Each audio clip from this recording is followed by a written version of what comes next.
Welcome back to Ape Escape with me, Matthew Caddis, aka Puggy. So, it's time to finally face Specter in the final fight, and this is going to be actually a really short fight, believe it or not. Specter isn't actually that tough, if you know what you're doing, that is. Let's go!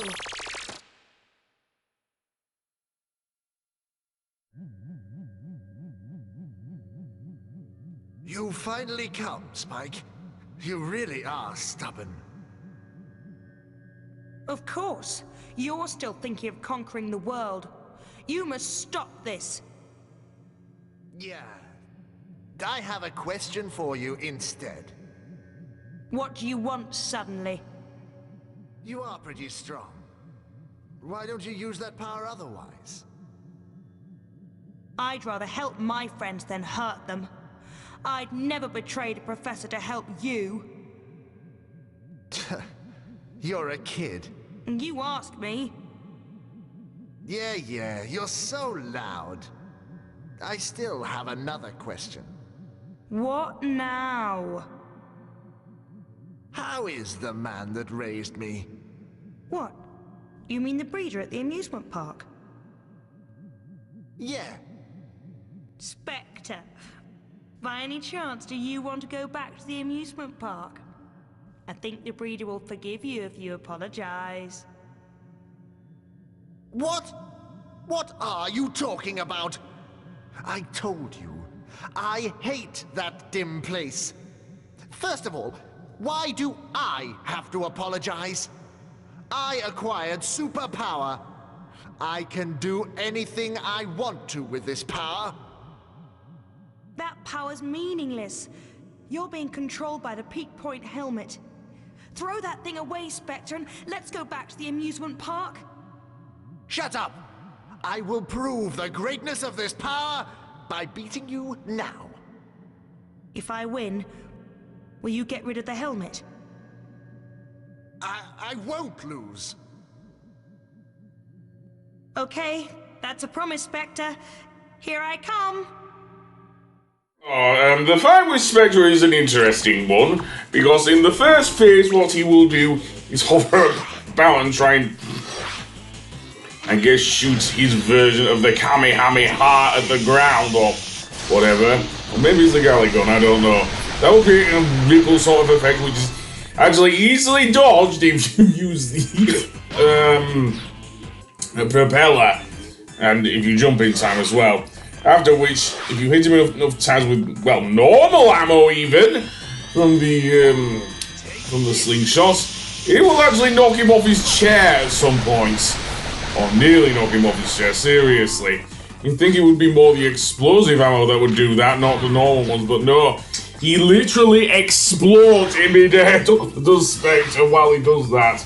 So yeah, he also kind of does this attack in Ape Escape 2, but we'll get to that when I get to it. For now, yeah. Another thing you should not do that I did there, stay in the middle of his blast, because that's where it lands, seriously. Apparently he defends himself while he's teleporting, so yeah.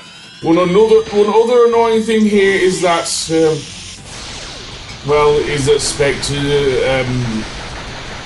well, not Spectre, the slingshot kind of goes off to one side at some point because at least when I was playing this on the PS5, which is the case, which is kind of weird because this game is only available if you do not have a PS2 on the PS4 and PS5 on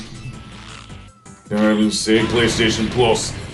After which his throne will come crashing down and he'll start running around with a giant blue shield. Seriously, has he even consulted Sonic the Hedgehog about that? Well, unlike Sonic, Spectre's shield is quite a bit stronger. After which he'll send out these homing blasts, which, strangely enough, can be avoided with the dash hoop, seriously. And it's not like Spike can go careening off the edge of the thing, unlike in some other levels. Grown. Another thing, look, just like with the giant not Ultra Magnus, that's a Transformer. Indeed an Autobot. Ultra Goliath fight earlier. His blasts sometimes drop ammo and cookies for Spike's health, so yeah. But yeah, I find it easier to just use the dash shoot rather than try and get him with the stun club, given that. And it's basically a case of rinse and repeat, seriously. For a final boss, I dare say Specter is one of the weakest ones. For a guy who's literally trying to take on, indeed briefly at least, take over the world. But yeah, eventually what will happen is that, Spectre will eventually pass out and we can capture him then. Seriously, and everything just goes back to normal after that, seriously. After the whole thing of him, of the whole opening cutscene, we don't even get a cutscene with that, so yeah. I think he's out cold there, so let's capture him, and there we go. And we go straight to the credits.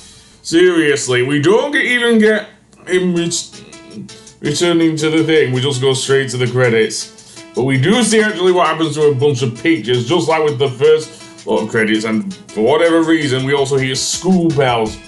Certainly Japanese school bells anyway in this thing, which is kind of weird. I don't know why, there's Shuichi Terada put this as the thing. I kind of preferred the first credits theme, to be honest.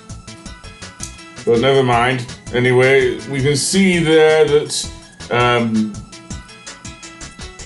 Natalie is holding Specter and seemingly taking him back to the zoo, along with Spike and Buzz alongside her, and the professor watches on there. And indeed, we also get to see Natalie ordering Spike and Buzz to actually fix the lab as well. Afterwards, as I say. And yeah, you think such a baby monkey here turned into a giant, strong, well, maybe not strong, but psychic monkey that also had a rather sexy voice, certainly the British dub anyway. But yeah, where do they have it at the amusement park or whatever? You'd think it would be a zoo or something. Yeah, with all that noise, I don't know how Spectre could see that, but never mind, never mind.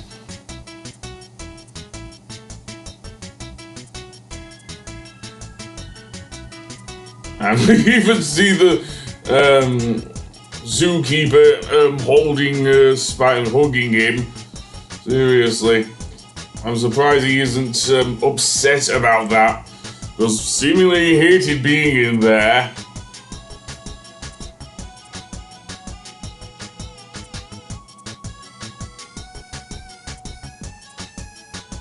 And Spike and Buzz laughing at the very end.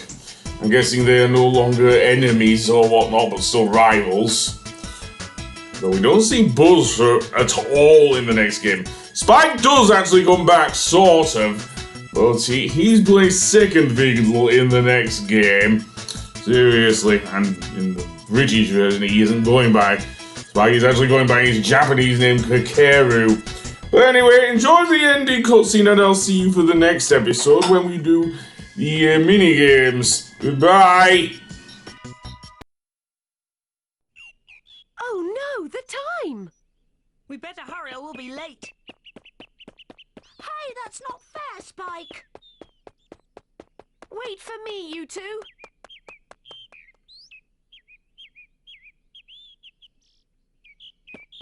I said wait!